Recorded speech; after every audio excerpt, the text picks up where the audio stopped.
Какво се случи на Великден? Въпросът е актуален, макар че са изминали 2000 години. Нима и днес, изгубени в лабиринта на времето, не се питаме кои сме, на къде отиваме.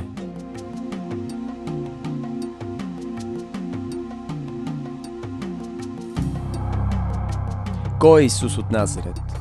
Защо и днес си спомняме за Него? Осъден и убит на кръст, отдавна трябваше да е забравен. Но нито една от световните философии и идеологии не успя да го погребе. Може би защото наистина е жив.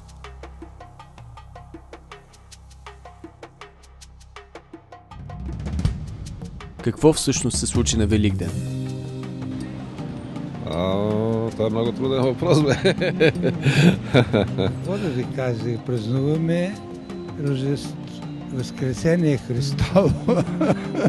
Да, знам. Яйца боядисваме, червени и всякакви. Исус е разпнат на кръста и една капка е паднала от кръвта и един човек е минавал с яйца и е капнала и е боядисал яйцата с червени. Чудесен празник е това.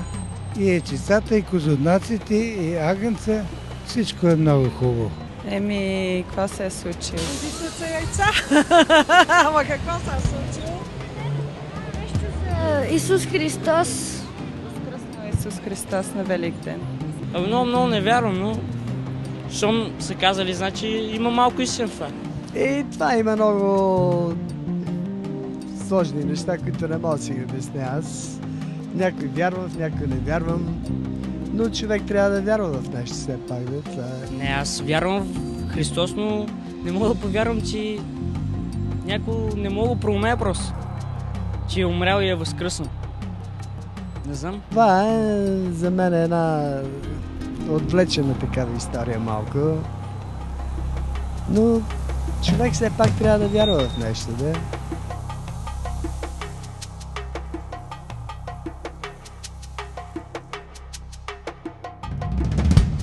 На Великден празнуваме това, че Исус е възкръснал. Да възкръснеш означава като си умрял и след това да се съживиш. Само Господ може да го направи, никой друг, защото Господ е свят. Исус е възкръснен, защото лошите искат да го убият и те мислят, той е лош, но не, те са лоши. И са му заболи пирони на ръцете. В едно дърво, което са го направили като кръсти, те вдигат и всички хора да гледат. Трябвало е да умре, защото наказанието за греховете е било смърт. Сложили са го в гроб. Сложили с един голям камък, за да никой да не може да влиза там. Един ангел е избутал камъка и той е излязъл от гроба. Отидоха жените и пипнаха в гробът. И нямаше нищо. Сега е на небето.